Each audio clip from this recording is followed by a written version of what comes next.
They've only been chucked out of government barely a week, and the new opposition leader, Peter Dutton, is already carping on about, the cost of government, this is terrible, Labor mismanagement, how are we going to pay for this, how are we going to pay for that?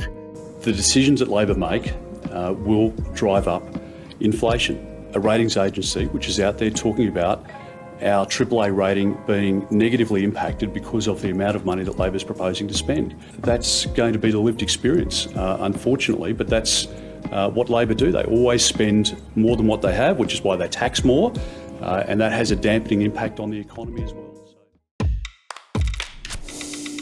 Indeed, it is a fundamental question, but this from the guys that just the reckless financial mismanagement of the coalition has left Australia with $1 trillion in debt, with the budget all over the place. It's a complete mess. It is the biggest spend-a-thon, the highest cost of government in Australian history, the highest taxing too. It is an absolute fiscal debacle. Let's just go to an issue which is bipartisan though. When they say, the cost of the NDIS, that is looking after Australia's most disadvantaged people, it's going to blow out, they say, to $60 billion. How are we going to pay for it?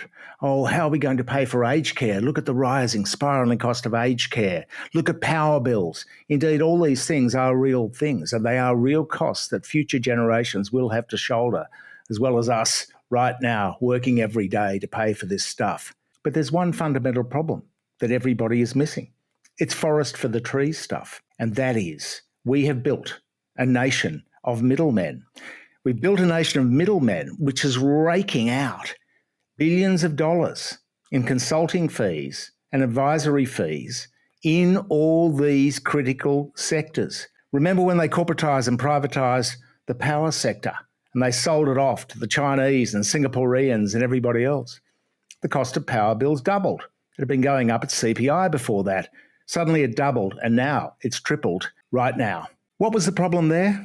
They built a whole new suite of companies with all their finance departments, HR, PR, management, bonuses, dividends, multinational tax avoidance, all these costs.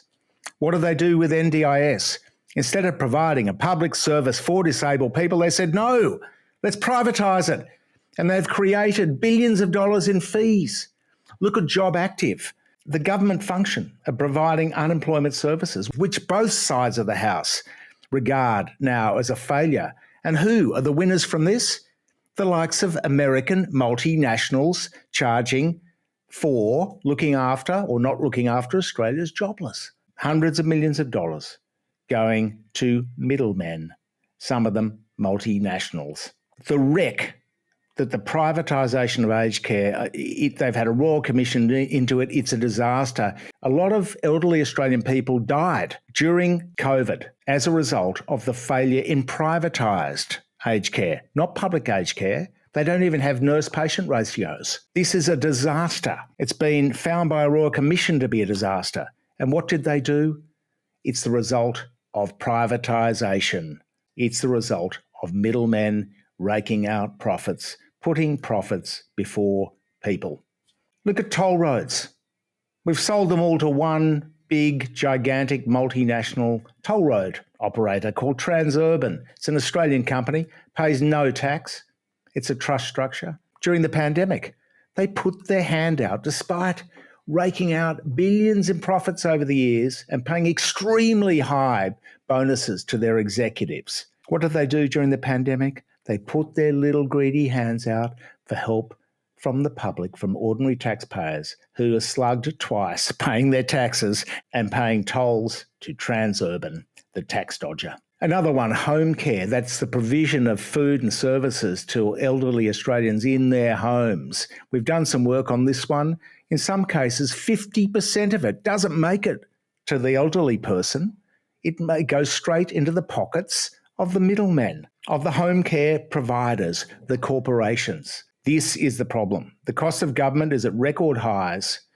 The prevailing theory of the way that we should be running the society is neoliberalism. That is, that things are better off in private hands. And how have we got there?